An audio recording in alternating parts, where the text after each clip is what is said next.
Does testosterone automatically turn someone angry or aggressive? That popular image is louder than the science. The phrase roid rage is often used to describe extreme anger or violence associated with anabolic steroid misuse, but that does not mean every person using testosterone will become aggressive, and it does not mean medically supervised TRT and high-dose non-medical steroid use should be treated as the same thing. Mood is complicated.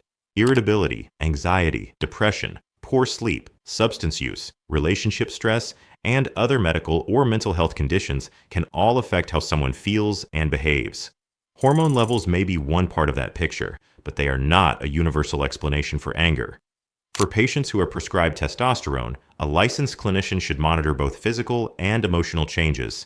Some people may notice improvement in certain symptoms when an underlying deficiency is appropriately treated.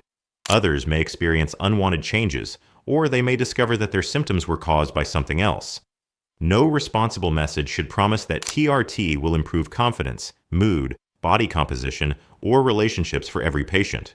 It is also inaccurate to say that irritability can never occur. Changes in dose, sleep, blood pressure, other medications, substance use, or underlying mental health concerns may affect a patient's experience. New aggression, severe mood changes, impulsive behavior, or thoughts of self-harm should be taken seriously and discussed with a healthcare professional immediately. The useful takeaway is not that testosterone is harmless or dangerous by default.